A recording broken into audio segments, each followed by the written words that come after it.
കുവൈത്തിൽ വേനൽക്കാല മുന്നൊരുക്കം ആരംഭിച്ച് ജലവൈദ്യുതി മന്ത്രാലയം. രാജ്യത്തെ വൈദ്യുതി പവർ സ്റ്റേഷനുകളിലെ അറ്റകുറ്റപ്പണികൾ 30% പൂർത്തിയാക്കിയതായി അധികൃതർ അറിയിച്ചു.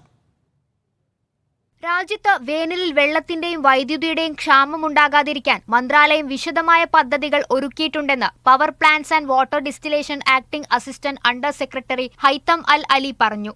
പവർ സ്റ്റേഷനുകളുടെ അറ്റകുറ്റപ്പണികൾ 30%, വാട്ടർ സ്റ്റേഷനുകളിലെ അറ്റകുറ്റപ്പണികൾ 60% പൂർത്തിയായതായും അദ്ദേഹം കൂട്ടിച്ചേർത്തു. അന്തരീക്ഷ താപനില കൂടുന്നതിനനുസരിച്ച് സാധാരണഗതിയിൽ ജൂൺ മാസത്തോടെയാണ് രാജ്യത്ത് വേനൽക്കാലം ആരംഭിക്കുക. ജൂലൈ, ആഗസ്റ്റ് മാസങ്ങളിൽ ചൂട് കൂടുന്നതനുസരിച്ച് വൈദ്യുതി ഉപഭോഗവും വർദ്ധിക്കും. ഉൽപാദനം കൂടിയതിനാൽ ഈ വർഷം രാജ്യത്ത് വൈദ്യുതി പ്രതിസന്ധി ഉണ്ടാകില്ലെന്നാണ് പ്രതീക്ഷ.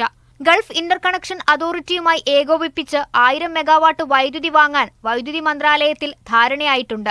അറ്റകുറ്റപ്പണികൾ നേരത്തെ ആരംഭിച്ചതിനാൽ വൈദ്യുതി വിതരണം കൂടുതൽ കാര്യക്ഷമമാക്കാൻ കഴിയുമെന്നും അധികൃതർ അറിയിച്ചു. Media 1, Kuwait city.